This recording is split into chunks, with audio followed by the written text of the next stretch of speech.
Hello and welcome to Nesta Talks 2. My name is Ravi Gurumurthy and I'm the CEO of Nesta, the UK's Innovation Foundation. I'm delighted to be able to have Matt Ridley on today to talk about his new book, How Innovation Works. And it's a subject that's very dear to Nesta because we are an organisation whose mission is to try to design and test new solutions to society's biggest problems.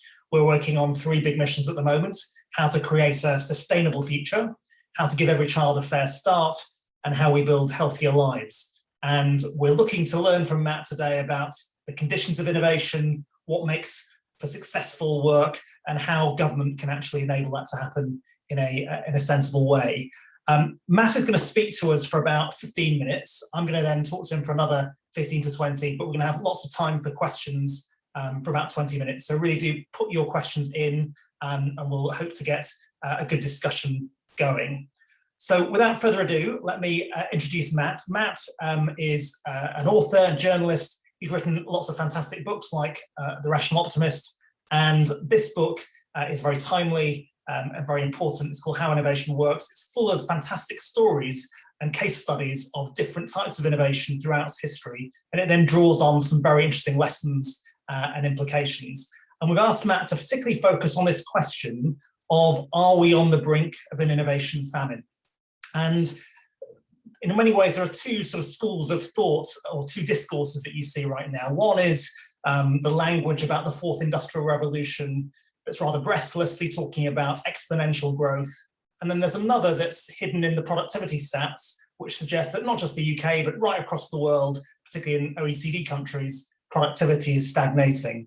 And so we wanted to dig into this question of feast or famine with Matt, and then also talk about how we can address that in our work. So Matt, thank you very much for joining us, and over to you. Thank you, Ravi, very much indeed. It's great to be with you, and I'm a huge fan of Nesta's work and have been drawing on it. I particularly liked the work you did, for example, on the use of challenge prizes, which I think are probably a better way to incentivize innovation than patents and copyright. I'm something of a skeptic about the value of intellectual property, and I think that we've underexploited the potential of using prizes in the form of advanced contracts. You know, they don't have to just be cash. So I think that's an exciting idea that I'm keen to follow up. But as you say, I wrote this book. It's just out in paperback if anybody wants to get hold of it. And I told a bunch of stories going way back. I mean, you know, back to the sort of invention of the dog 20,000, maybe even 40,000 years ago, but also right up to date with genomics and digital technologies and so on. And I tried to see whether you got the same themes out of all these stories. And basically you do. And one of the well, just to sort of set out what my sort of theme is, it's that innovation tends to be more gradual than we think. Yes, it is disruptive. Yes, there can be spectacular and sudden effects, but they're the result of gradual trends that have taken a long time to accumulate, and they're followed by gradual improvements in technologies or habits or whatever it is you're innovating in that come after that. I make a distinction between invention, coming up with a new gadget, and innovation, which I think is making that gadget available, affordable, and reliable. And that's a much harder process in many ways, and it's a much bigger process. It's much more important. And yet the people who do it tend not to get statues of themselves dropped all over capital cities. So innovation is a more gradual phenomenon than we appreciate in the background. It's more evolutionary. It's very important to think in terms of evolutionary innovation, I think. By that, I mean descent with modification, so you get family trees of objects, but I also mean natural selection. So you actually get trial and error, and from that you get lots of ideas, some of which are taken up by people and some of which are not. There's a very nice quote from a French philosopher about a century ago, which I am fond of, which is that a boat is not really designed by boat builders. It's designed by the sea, because the sea keeps sinking badly designed boats, so that only well-designed boats get copied. And you know, think even an airplane, if you think about it, you think of it as a product of intelligent design, but it's not really, because the intelligent designer was copying a previous design, and so on back to the Wright brothers, rejecting things that don't work and accepting things that do. Innovation is heavily dependent on trial and error. Talk to great innovators from Thomas Edison to Jeff Bezos, they all say the same thing. You've got to swing and miss. You've got to keep trying lots of different things. Don't expect to get the right answer first time. There's a lot of serendipity, change of direction. A lot of things like Kevlar, the Post-it note, were discovered by people looking for something completely different. So you've got to be ready to change your mind, change direction if you're innovating. It's a collective, not an individual process. People who try and go off in isolation and do innovation in secret are generally unsuccessful. People who draw upon lots of other ideas. There's a very nice case history of this. Samuel Langley designed the first airplane. It was a complete flop. It plopped into the water after 20 yards. 10 days later, the Wright brothers, who'd been talking to everybody, listening to everybody, writing to everybody, picking everybody's brains around the planet, succeeded where Langley had failed.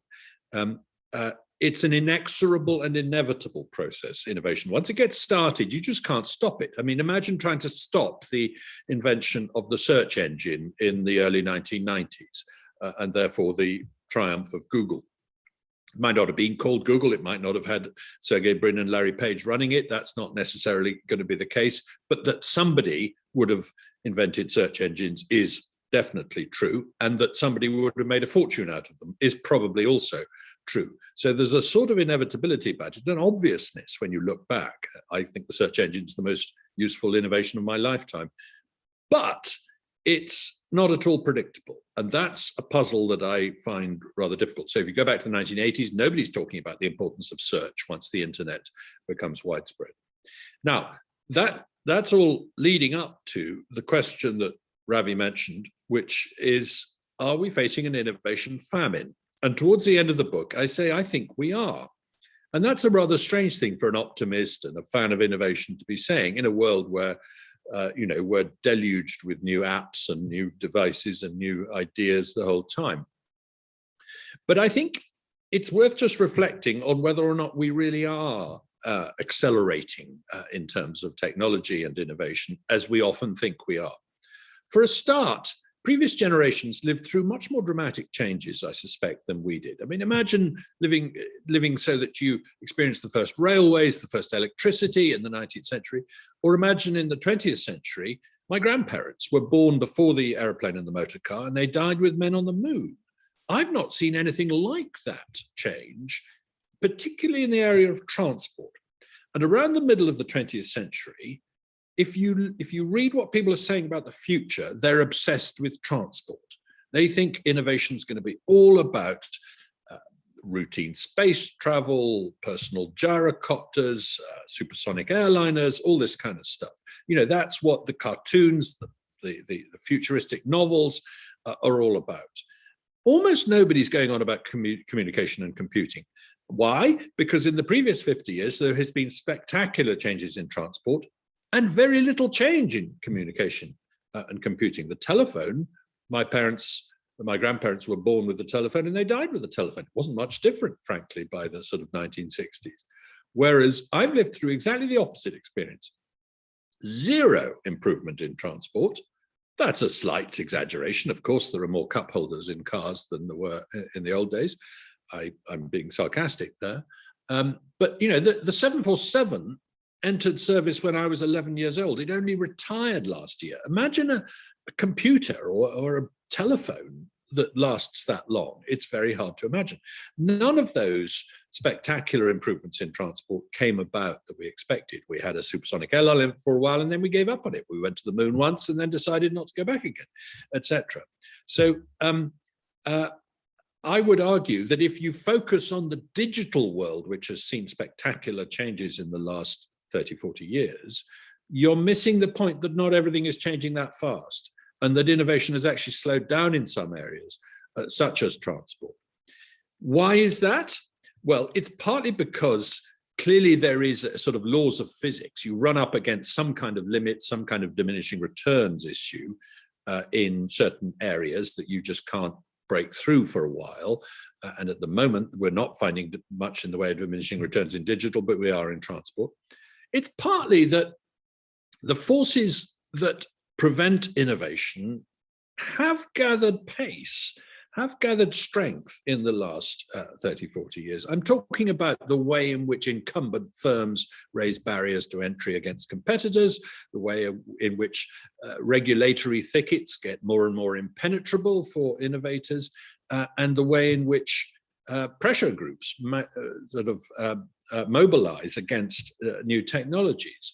That has, on the whole, increased, and it's one of the reasons why we're seeing less innovation in certain fields.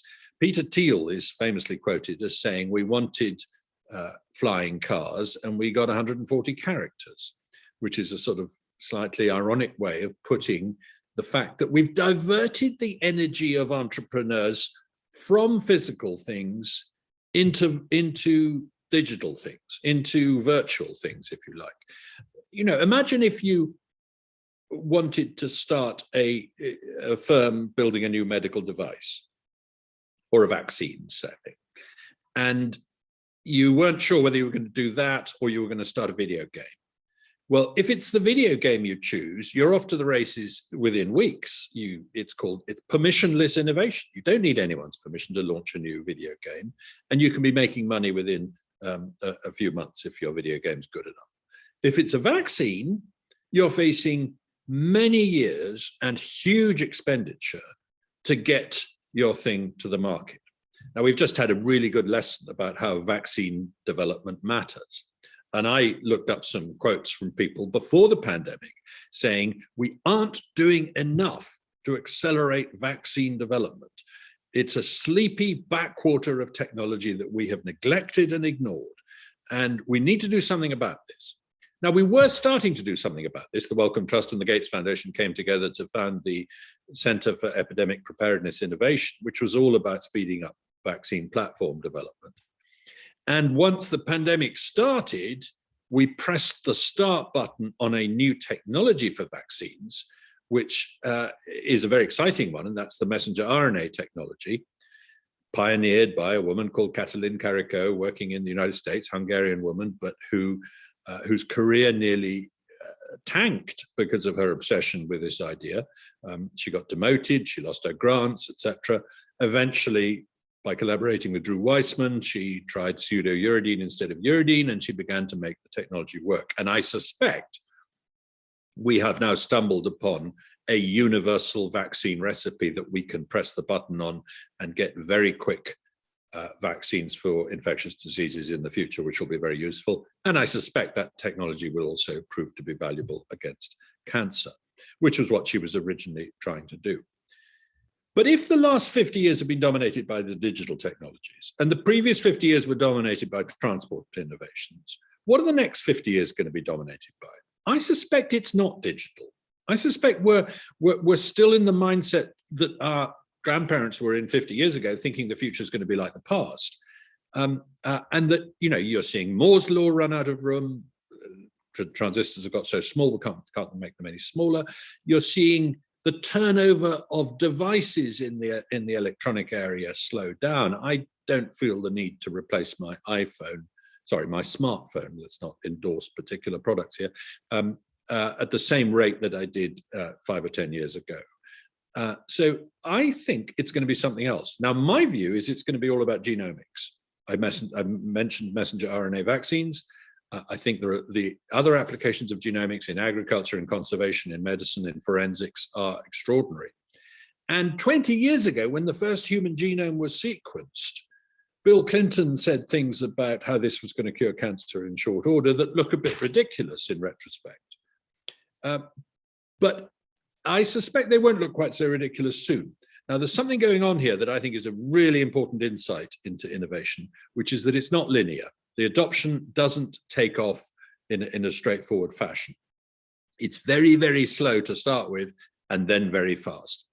This I call Amara's law, because a guy called Roy Amara was the first to say, back in the 1960s, we underestimate the impact of a new technology in the long run, but we overestimate it in the short run.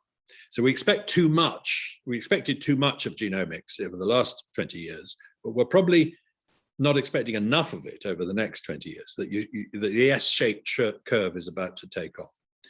So that's an optimistic note to end on, that the buck has been passed to a new area of technology to do the heavy lifting of innovation in the years to come. But I still think it's terribly important that we clear away the undergrowth that gets in the way of innovators, because freedom's crucial to them. Even in China, freedom is vital to innovators. You know, what made China such an innovative place in the last 30, 40 years has been that there was no political freedom, but a lot of economic freedom. If you wanted to start a business or invent a new widget, you faced very few of the regulatory barriers you would in the West. So the lesson that we need to find ways to liberate innovation in case this famine, which I think is around in certain areas of technology, begins to impact our living standards or our failure to improve them. And on that note, I'll end and I'll hand back to Ravi and look forward to the conversation. Thank you very much, Matt. Can I just take you back to your articulation of how actually innovation happens? And one of the things I thought was interesting about some of the attributes that you outline is that innovation can feel quite inevitable in retrospect, and that the individual, although your book is full of lots of fantastic stories, you actually downplay the role of the inventor and the individual. And I think, for instance, you point out that there were 21 different people who invented the light bulb simultaneously, in parallel, not connected to each other, yep, at roughly the same kind of time. And there is almost some impersonal force that's driving forward this innovation. That's a kind of interesting insight, and I just wonder whether you expand upon it and its implications. Yeah. There's a wonderful book called What Technology Wants by Kevin Kelly. And Kevin argues in that book that there is a thing called the technium, which is doing its own evolving and improving, and it's choosing individuals to work for it. These are called inventors or innovators. Now, it's obviously a thought experiment. It's a sort of fantasy way of looking at it. But he's got a point that, and he talks about the phenomenon of simultaneous invention. You mentioned the light bulb, 21 different people, Joseph Swan here in the northeast of England, Lodygin in Russia, Edison in America, and so on. And as far as we can make out, these people would all have invented the light bulb independently, and therefore it didn't matter how many of them you ran over with a tram, you'd still have light bulbs by the end of the 1870s. The technology had reached the point where it was ripe and ready to go. People were using electricity more, people were looking for new ways of lighting and so on. Glass blowing, vacuum pumps, you know, it had all come together. And so in that sense, I am very much dissing the individual inventor and saying, look, mate, it would have happened, somebody else would have done it if you hadn't, so why are we making a statue to you? Which is a bit harsh, but I would excuse myself on two grounds. First, that actually these guys were in a race with each other, and so it's all the more impressive to achieve an innovation. You know, Mozart didn't have to worry about someone else writing his symphonies, whereas Edison did have to worry about somebody else inventing his inventions. And Edison gets a lot of the credit because he was more of an innovator than inventor. He said, I'm going to work out how to make this thing affordable and reliable, rather than just, I'm going to come up with a prototype. So yes, the individuals do matter in that sense. But nonetheless, there is a contradiction at the heart of my book, which is that I tell lots of stories about wonderful people and their weird lives and their strange obsessions, and where they got ideas from. And then I say individuals don't matter. And you've put your finger right on that contradiction. But I think it's a rather entertaining contradiction rather than a fatal one. Yeah, and one thing that's struck me was, to what extent is the work that goes on behind the scenes in universities, in science labs, creating the conditions and platforms for those sudden leaps? And it may be, if you sort of delve further, to what extent do you think they are the sort of foundation, or does causality work the other way around? Because I think sometimes you point out that the relationship between invention and entrepreneurialism and basic science is sometimes the other way around than the conventional one. Yeah, well, there's a fascinating literature on this question of what's called the linear model. The linear model being the idea that you start with science, out of that you develop technology, and out of that you then develop business. And actually, people have been saying the linear model's not right for 60, 70 years, and yet it still seems to be in people's minds that the reason we fund science in universities is so that it leads to applications in technology. But just a moment's thought tells you that very often the arrow is going in the other direction. Sometimes it does go in that direction, and I'm not saying that doesn't happen. But think of vaccines, for example. Vaccines were brought to the West by a woman, Lady Mary Wortley Montagu, the wife of the ambassador in Constantinople in the early 18th century. Well, vaccines weren't, but the whole idea of inoculating against diseases to cause immunity was, which is the crucial concept. And by a slave to America, a guy called Onesimus, working for Cotton Mather, who suggested this and was taken up by a medic at Boston. It was 300 years nearly before we understood why vaccines worked. Well, 200, let's say. And in fact, I would argue we still don't quite understand why they work. We don't. The immune system is something of a black box still. So the science came after the technology in that case. The same is true of the steam engine, which preceded the science of thermodynamics, for example, by a long way.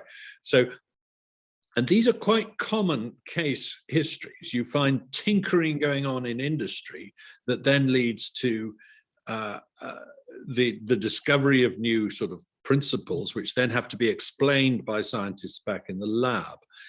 There's a very nice recent example of how it's a two-way street, and that's the case of CRISPR, the gene editing technology developed within the last decade, for which Jennifer Doudna and Emmanuel Charpentier got the Nobel Prize last year. This is a technology which they were both academics at Berkeley and in Finland, Sweden, sorry, is where Emmanuel is. And so you might say, well, this is a university thing. Sort of academic research, but actually the work they built on and where they got the idea that bacteria have libraries of viral genomes so they can recognize and snip up viral DNA when it comes in, and that we could repurpose that for editing human genomes.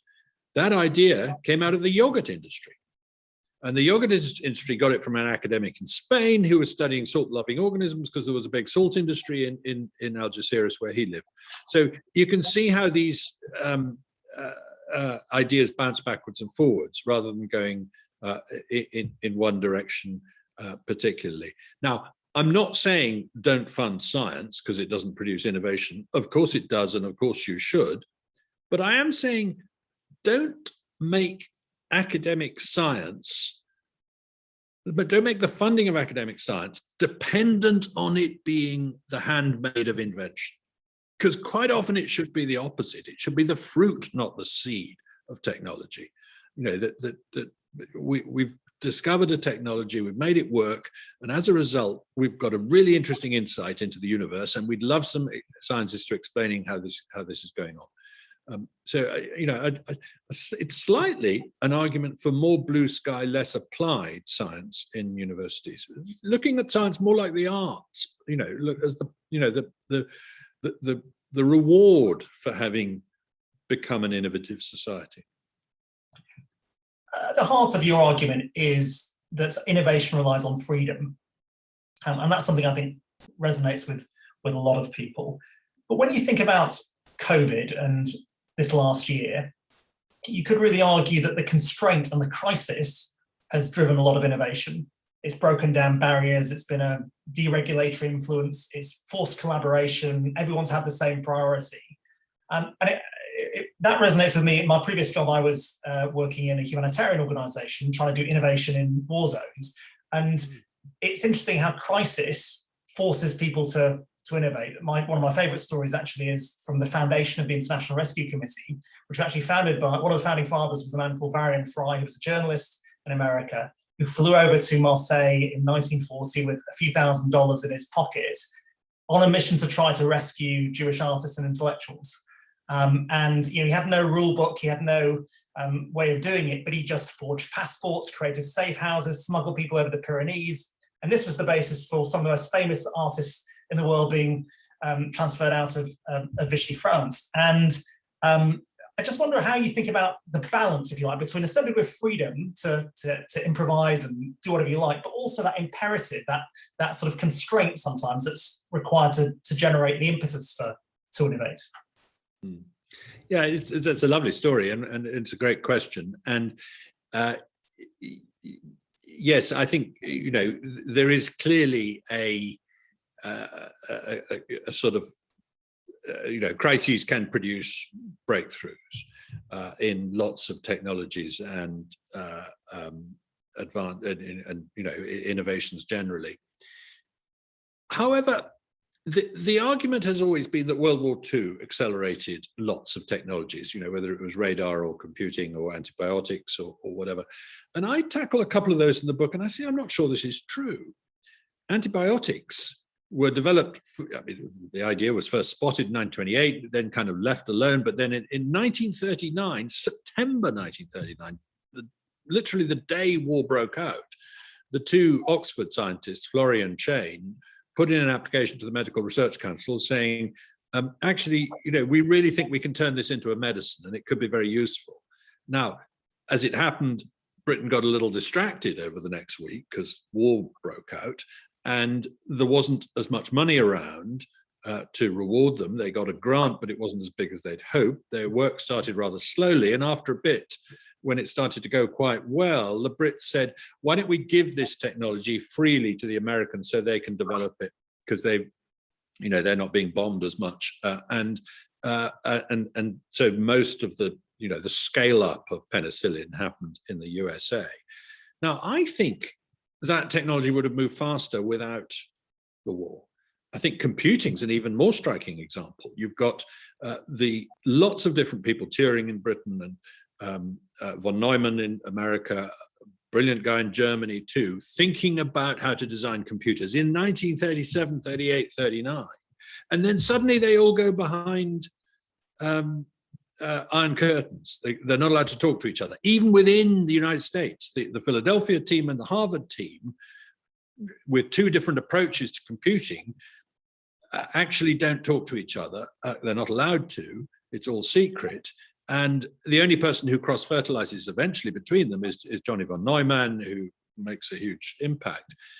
Now, that would have happened much quicker without. And besides, computers would have been used in the 1940s for something other than calculating the trajectories of artillery shells, which was one of the big applications. So I'm not on the whole convinced that it's necessary to have these crises for some of these technologies to develop. I mean, after all, there are lots of parts of the world which are in almost permanent crisis. Think of sub-Saharan Africa over recent decades with various conflicts and pandemics and epidemics and so on. But they haven't proved to be particularly innovative, whereas you've got a stable, sunny, wealthy, open place called the San Francisco Bay, which has been extraordinarily innovative for a while. So yes, crises can make a difference, but I'm not convinced that is, necessity isn't the only mother of invention, perhaps put it that way. You talked about the problem of a lot of innovation being in areas that are trivial, like games, as opposed to solving more fundamental social problems. And others would say innovation takes place in military and security fields as well. Now, if we want to actually get the right type of innovation in the right areas, like in areas to do with health, there are lots of problems that you outline. But some of them include, for instance, it's very, very capital intensive. It's hugely capital intensive to do certain forms of innovation. That doesn't necessarily suit the VC model in Silicon Valley. It's a different kind of challenge. There are also regulatory issues. Move fast and break things, as you say, is not going to work well when it comes to medical innovation. So if you take that regulation point in particular, because it's so important to your argument about freedom, what forms of regulation can help anticipate, adapt, and shape future technologies in areas like health without ending up with a free-for-all and problems that would come with that? Well, it's an absolutely central question, and it's one that I'm lucky enough to be involved in tackling as a member of the UK's Regulatory Horizons Council, which is a new body tasked with looking at just that. How can we make regulation compatible with safe but efficient innovation? And for me, I think the biggest simple theme is speed of decisions. If you look at what stopped nuclear innovation in the last 40 years, and we're left with the sort of 1950s design of nuclear power station, or if you look at what happened to genetic modification of crops in Europe, which is that it never really got going, even though it was going very well elsewhere in the world, it wasn't that regulators said no, it was that they took so long to say yes that the innovator had lost the will to live. That seems to me to be a very important decision or point that you want a quick decision. You want, I don't care if you're going to say, no, I can't develop this, just tell me quickly, is what a lot of innovators say. Halfway through the pandemic, I was on a call where the head of infectious diseases for the Gates Foundation was speaking, and he basically said, one of the things that's changed is that the FDA, the EMA, and the MHRA, the medical regulators, return your calls within minutes instead of saying we can't arrange a meeting with you for 3 months, which is what they used to do. Now, I mean, I'm paraphrasing what he said. He wasn't quite that blunt about it, but we learned, particularly the MHRA learned, the MHRA was way ahead of the other two in this respect, that you could do a lot of the work of approving a vaccine in parallel rather than in sequence. And the MHRA was talking about this long before the pandemic, by the way. They were talking about being able to speed up procedures by, not waiting till you finish one part of one aspect of a clinical trial before you start the next. So there needs to be regulatory entrepreneurialism about speeding up decisions. And it can be done quite safely, as we've seen in the case of vaccines. There was a big fuss from the Europeans saying, you Brits have done this unsafely. I think we now know that's not true, that it was possible to take much quicker decisions and do it just as safely. So I think that for me, that's the big lesson of recent months. But I will just add, regulation can be in itself an enabling force for innovation. And the best example of that, I think, is the raft of legislation that the Clinton administration got through Congress in the 1990s to effectively unleash e-commerce. And it was a very libertarian set of laws. It was basically, freeing up people to go and play on the internet as businesses without fear of being clamped down on by regulators. And that's a very nice example of where you actually pass legislation. So that sounds like you're restricting something, but you're not, you're enabling something. And you talk quite a bit about energy in your book. There are some great stories there about energy innovation. When you look at the kind of current challenge around decarbonising energy, and I know you're somewhat sceptical of the focus on climate change in policy, but one of the things that I think is incredibly difficult is trying to create a technology race between different forms of technology to tackle climate change, because inevitably you have to start making quite big government regulatory decisions. So to give you an example, if we wanted to have a race between hydrogen boilers versus heat pumps versus district heating, it's very difficult to do that in a normal market-based mechanism, because we have to make some big infrastructure choices to upgrade the electricity grid or decommission the gas infrastructure. And given the public-private nature of that system, I suspect it's going to be one that government has to engage in quite a lot. So how, in that sort of complex system, I think that's a very typical one when it comes to healthcare and energy and other sectors, do you get effective government engagement where you stop short of omniscient government planning and leave some space for competition and innovation to thrive, while acknowledging it can't ever be the textbook market-based system that you might like? Well, you're right that I'm skeptical, indeed quite cynical about what's happening. I think what has generally been produced is a huge crony capitalist winner-picking feeding frenzy for in which what counts is how well you have inveigled your way into the favor of ministers and officials, not how well you've inveigled your way into the favor of consumers. And I see technologies being developed that I don't think are anything like as good as their promoters say, but that have managed to get the ear of government. So Dieter Helm put it rather well. He said, government is not good at picking winners, but losers are good at picking governments. And I'm genuinely worried that the route we're embarking on, where the government is basically saying, here are the technologies we're going to champion, is resulting in a much less reliable electricity system, a much less affordable one, and frankly, an environmentally not very attractive one. I don't find the idea of filling the Dogger Bank with enormous steel and concrete structures a particularly good idea from an environmental point of view. So, but your point about how do you get a race going without a genuine race between hydrogen and other technologies. I'll just give you one example of this, which is where I did do a bit of lobbying with Miles Allen, a climate change professor of Oxford University. We tried to get some politicians interested in this. We said, look, if you want carbon capture and storage to work, don't go and give huge grants to companies or universities to experiment with carbon capture. Frankly, you'll probably waste your money and it probably won't tell you very much.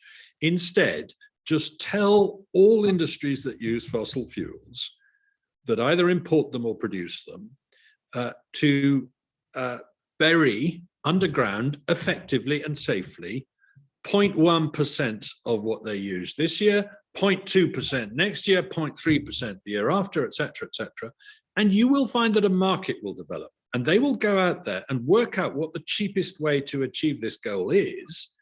And if it, initially it's just buy neat CO2 off a brewery and nothing to do with your own product, but go and bury it underground, fine, that'll work.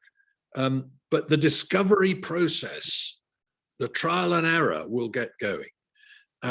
And I don't think government has taken our advice on that point, but I think you should do the same with all other energy technologies, which essentially means put a price on carbon and see what technologies meet it, instead of put a subsidy into particular technologies. That's what spooks me about what we're doing at the moment. You're relatively optimistic about the potential for China to supersede America in terms of innovation. One aspect that you point out, I think, is that they are less encumbered by ethical concerns about how to use data or biology. Given the sort of huge risk of a loss of trust, loss of legitimacy, public backlash in democratic countries, what is the right way of navigating those ethical concerns, but creating the kind of certainty that industry and business need to actually be able to innovate and yeah, really good question. I'm not that optimistic about China in the long run. I think the Chinese compromise that entrepreneurs were very free of bureaucratic obstacles as long as they didn't do anything political and challenge the Communist Party. I think that compromise is breaking down, and I think you're seeing Xi Jinping turn into something much more like one of the Ming emperors who tried to control everything from the center, tried to control the economy as well as the politics. I think China has been a very innovative place, but I'm not convinced it's going to stay at the front of the pack for an awful lot longer. Just look at what's happened to Jack Ma recently, for example, for why that is. But you're absolutely right that one of the advantages China has had is that it doesn't worry so much about using data, doesn't worry so much about medical experimentation and so on.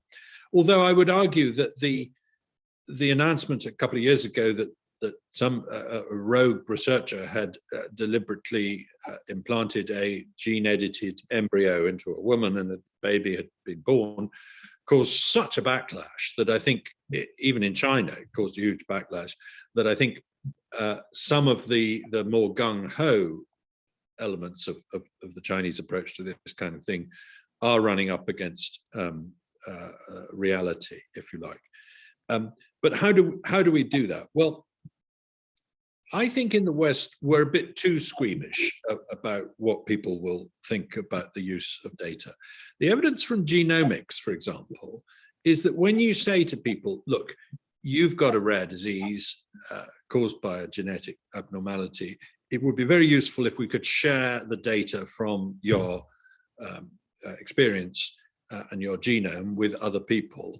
The response of people, and this is what Genomics UK is doing, for example, the response people give is, yes, please, and would you like to take my uncles and aunts' blood as well while you're at it? The same goes for some of the AI stuff in medicine. We mustn't make up people concerns, because quite a lot of people say, fine, I don't mind if the data you've got on me helps to develop a treatment for cancer because of AI using it, as long as you are anonymizing and not discriminating and all these other key ethical concerns as well. So when the government in the UK set up something called the Centre for Data Ethics and Innovation, I was very pleased that it had the word innovation in, that it wasn't just using the word ethics as a reason for not doing things, but was charged with using the word ethics as a reason for doing things, that it's unethical not to push forward in certain areas where you might be able to use data to solve problems that are causing real problems for people. It set off in that direction. I'm not quite convinced that organization is still got the balance right, but that's another question. Great, thanks, Matt. Let's move on to some questions that are coming through from the audience. One from Helen Simmons is about whether the time is right to focus on behavioral innovation rather than technology innovation, because without the former, the latter will never be as successful as it can be. For example, removing some of the bureaucratic constraints which slow down or don't pay for great ideas. The latter is in a way speaking to business models being a source of innovation as much as technology itself. Yeah, I think it's a really good point. I think we've always seen the importance of behavioral innovation, of institutional innovation, things like the invention of the limited company or something like that. And I talk in the book about what you might call non-technology innovations, the invention of zero, for example, of Indian numerals, incredibly important moment in history. But it's much harder to get your teeth into than technology. I admit that. We know it happens. We know some countries are very good at spawning new habits, new practices at certain times in history. And we sort of know what kind of regimes allow you to do that. And I would argue that,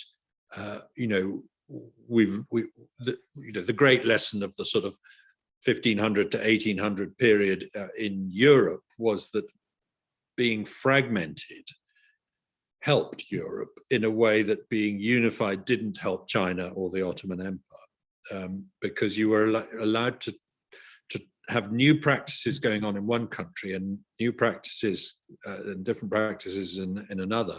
And an entrepreneur could shop around and say, I quite like this regime. I think this is where I'll settle. And they did all the time, from Gutenberg onwards. They're crossing borders in Europe to find the right congenial regime to work under. Now, you'll see in there, in what I've just said, an implicit criticism of the European Union, and you're not wrong to. I think for all its advantages, the European Union's insistence on harmonizing rules and regulations everywhere, rather than saying, well, if it's safe for the Poles, it's safe for the Brits. Doesn't matter how you decide whether it's safe. But, good idea if you use different mechanisms. That's called mutual recognition. That, I think, has been the Achilles heel of the European Union. It has behaved in that respect too much like the Ming Empire, with decisions taken from the center. And it is the principal reason why innovation has been somewhat sluggish in Europe. And we don't have, Amazon and Apple in Europe, or indeed their Chinese equivalents. We don't have the equivalents of those. So behavioral and institutional innovation is vital.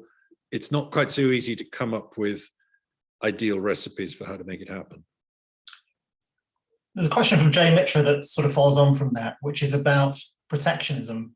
And I guess, are you worried that particularly with the UK outside the European Union and just the general trends towards growing barriers to trade, that could undermine innovation? Yes, I am worried about that. I think the entire, most of my life has been living under GATT and then WTO, gradually liberalizing trade everywhere and getting rid of tariff barriers, but also non-tariff barriers. That ground to a halt with the Doha round. You've seen the proliferation of non-tariff barriers, particularly around the world. You've seen the balkanization of world trade into trading blocks, of which the EU is one. It doesn't feel like it's going in the right direction.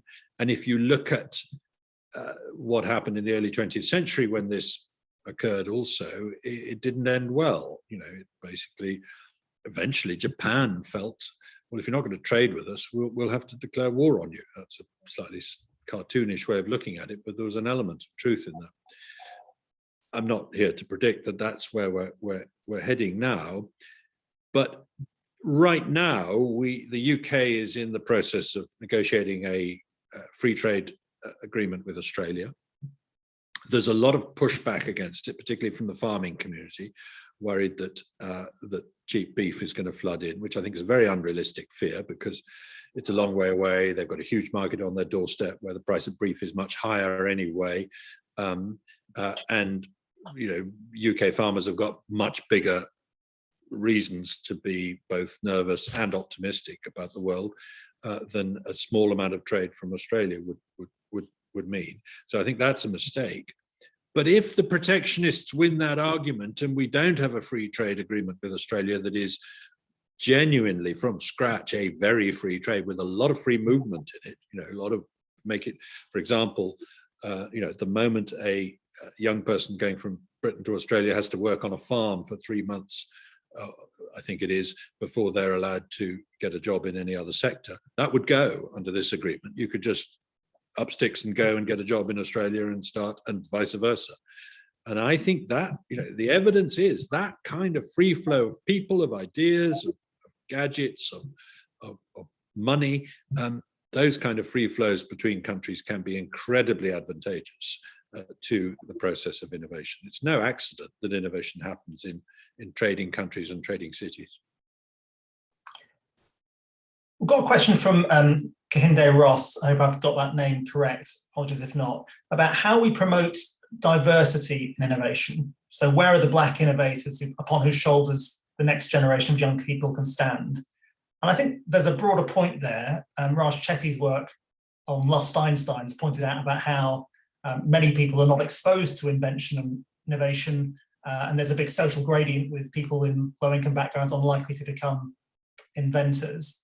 And I just wonder about how worried you are about the fact that talent may not actually be applied to innovation. Well, it's a very good point, and of course we want to be able to draw upon everybody and anybody from every community, because as Lost Einsteins is a good way of putting it. If you're cutting people off from the possibility of contributing by some means, then you're hurting everybody. I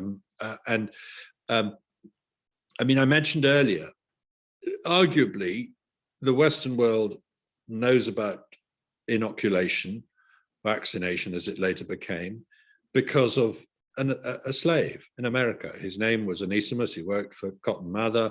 Zabdiel Boylston got the idea from him of inoculating people against smallpox. It worked. It was tried on students at Harvard University first. So that's a very nice example of someone right at the bottom of the heap economically, making an incredible contribution to the future of a technology.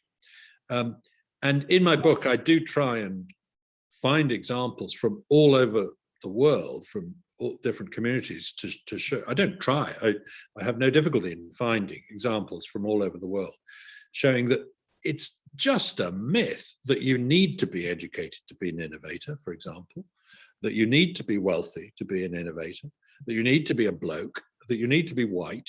You know, these are clearly not true. It's true that because the innovation engine of the world for the last 500 years has largely been Europe and then America, so it's largely been more of a white phenomenon than not. But that's changing very rapidly. You are seeing innovations in, for example, Africa that are pretty spectacular. I mean, think about the mobile money, the mobile phone money, the M-Pesa technology from East Africa that leapfrogged what we were doing in the West in many ways. And so, but that's globally. Your point also was about within the UK and so on. And one of the lessons that I want to draw out of my slight disrespect for worshipping innovators as great geniuses, you know, and saying they would have been, the thing would have been invented anyway. One of the lessons I want to draw out of that is that anyone can do it, that the contributions can come from anyone who's thinking, being open-minded, talking to lots of people, drawing upon other people's ideas, working well with others. I don't think it requires either advanced degrees or a particularly good brain. Now, in this respect, I don't like the word creativity. You hear people saying, oh, we need to teach our kids creativity, etc. I think what kids hear when you say that is, we need to give some of you special juice, or find within you special juice that other people don't have. And I don't think that's right. I think you can be a great innovator by doing something really quite mundane, by not particularly having had a great advantage in early life. I mean, some of the innovators I write about in the book were very humble people. You know, George Stephenson from the northeast of England, virtually no education. Nobody could understand a word he said when he went to testify to parliamentary committees. He was basically illiterate. But he invented not just the railways, but the best locomotives. It was an extraordinary skill. So I want to say to kids, innovation is a remarkably available thing. Anyone can contribute to it. You don't have to be a creative person to do it. Now, that might be a bit unfair on people who are trying to encourage creativity, because they're not trying to imply it's genetic or anything like that. But you get the point that you know, let's open it up. So as usual, towards the end, we get a glut of fantastic questions. I'm going to try and get through one or two more. Desmond Mansfield was asked a question about how innovation clusters in specific geographical locations. And obviously there's a big push from government to level up. Is it possible to spread innovation to new places, or is it entirely organic?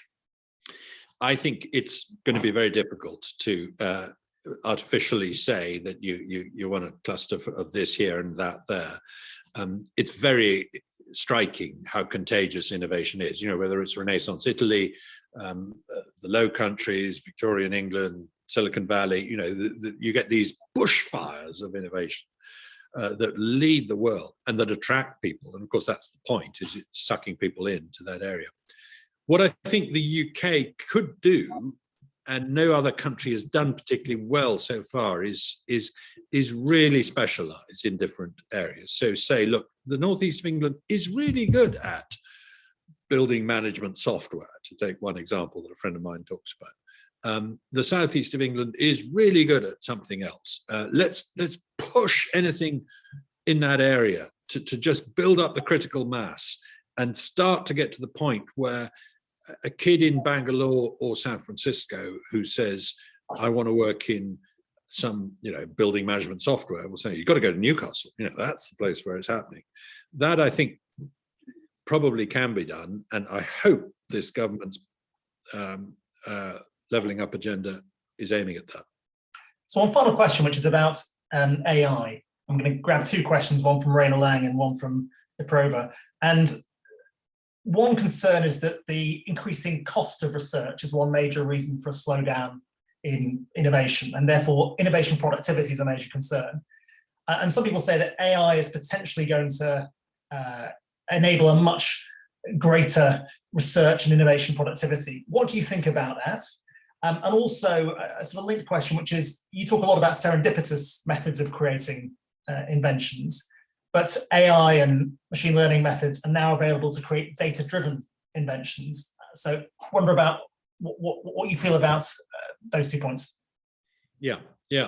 Well, just on the latter point, it's an interesting point that if you sort of if you mine the data to get a result, it doesn't have the same sort of luck and chance element to it, or does it? Maybe you can still stumble on stuff using AI. Maybe the AI itself can stumble on insights that can be useful. The first point, that research is getting more expensive, then AI might be the way out of that. I'm not convinced research is getting more expensive. I write in the book about the development of the technology for fixing nitrogen from the air in the early years of the 20th century in Germany, the Haber-Bosch process. This was a huge industrial innovation drive, bigger in proportionally than the Manhattan Project, involving gigantic buildings and gigantic facilities and huge numbers of people. Whereas the last 20 years have seen, Mark Zuckerberg, Bill Gates, or Sergey Brin working out of a garage or a basement with nothing but a couple of computers. And some of the venture capitalists in America were complaining 10 years ago that, well, we don't know what to do with our money now because nobody needs capital. They don't, all they need is a bank account and they're off to the races. So virtual has become the businesses that got started. But yes, that AI can help, for example, in drug discovery, making it virtual so that you don't have to go through a lot of it. You can find the drugs that are going to work in silico before you go in vitro, and that will drastically reduce the cost. Yes, there are going to be examples like that. Thank you very much, Matt. There's one quote in your book which says, the surprising truth is that nobody really knows why innovation happens and how it happens, let alone when and where it will happen next. It's still a big mystery. If there's one thing that you would urge us at Nesta to be looking into more to try and understand it better, any clues?